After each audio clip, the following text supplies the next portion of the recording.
Bom, capítulo 2, Poetic Naturalism. Ele começa falando sobre os transportadores de Star Trek. O que significa você transportar uma pessoa? Significa que você está destruindo ela em um lugar e reconstruindo ela em outro? Ou com outros átomos, com os mesmos átomos, assim, o que é uma pessoa? E aí ele lembra também de uma história parecida, que é o navio de Teseu, que é, se você pega um navio, no caso do navio do Teseu, e reconstrói ele, você vai substituindo as peças dele até que ele esteja completamente reconstruído. Ele é o mesmo navio e eu adiciono, por exemplo, nós mesmos. As nossas células elas estão sendo constantemente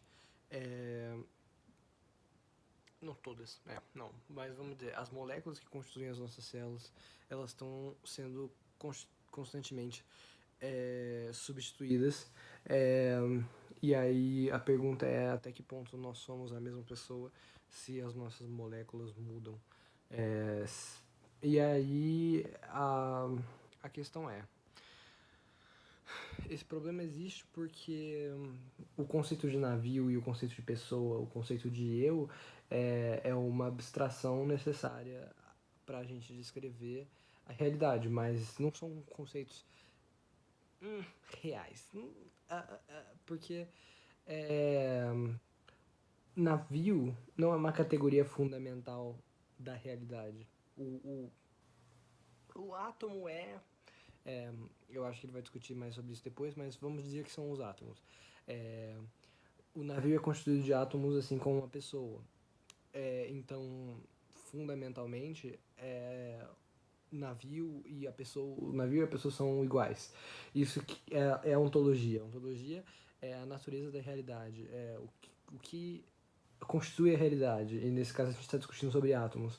Ou como ele diz depois, faz mais sentido, é o mundo natural. Então o que está dizendo é que o mundo natural é o que é real e é o que é fundamental. Mas a questão primeiro a gente começou admitindo que, agora a gente admitiu que ontologicamente nós estamos falando de uma ontologia escassa, ou seja, existem poucas coisas porque a maioria das categorias que nós usamos como televisão, sofá, travesseiro, por exemplo, são abstrações. E então, ele tem até um diagrama aqui que é interessante. Aqui.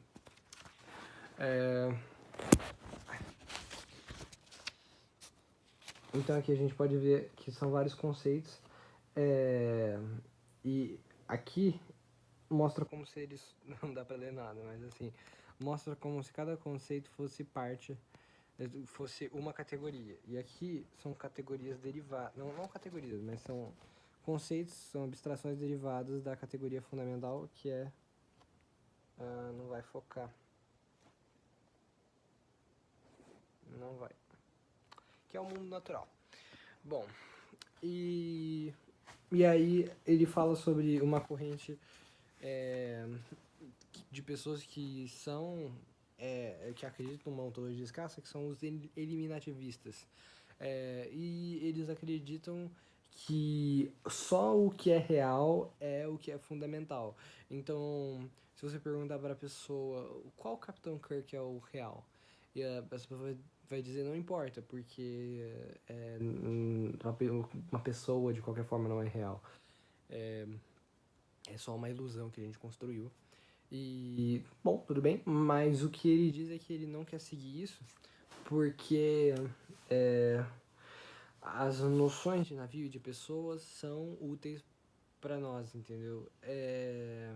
Nós como pessoas, e nós como pessoas vivendo a nossa vida normal, uma pessoa é tão real quanto um átomo. Na verdade, eu diria que é mais, porque a gente não consegue conceber o tamanho de um átomo e a gente consegue conceber uma pessoa, porque a gente vê uma pessoa. Então, o que ele diz, tem uma frase legal que do Muriel Rukeyser, eu não sei, mas que ele diz que o universo é feito de histórias, não de átomos. E é exatamente isso que ele está querendo dizer. porque o mundo que existe é o que acontece, mas as histórias que a gente conta sobre o que acontece, e essas podem ser histórias diferentes porque são perspectivas, então elas não são fundamentalmente reais, mas elas são muito úteis, e elas são um jeito que a gente tem de compreender as coisas. E aí, juntando esses dois conceitos, um, o mundo, o mundo real é o mundo natural, e dois, as histórias que a gente conta sobre esse mundo são importantes, e elas são reais, mesmo que elas não sejam fundamentais, são os princípios do naturalismo poético. É, a parte naturalista dessa díade seria que nós estamos falando de um mundo natural unicamente, então é uma filosofia que se baseia não na metafísica, não existe metafísica, no senso estrito, assim, não existe um mundo espiritual, mas a parte poética é que nós somos seres humanos e nós estamos. É um livro feito por um ser humano, nós estamos discutindo uma filosofia que seja útil para a vida do ser humano. Então, o humano ele precisa de histórias, ele precisa de conceitos para conseguir viver. Então, essa é a parte poética. Então, o naturalismo poético seria é exatamente isso. Como viver como um ser humano num mundo que é tão concreto quanto ele é no mundo natural. Como ser um humano no mundo natural. É, e aí. Hum, e aí ele fala que com o naturalismo poético a gente tem três dimensões de histórias que a gente pode contar. Então a gente pode contar a história, uma descrição fundamental, ou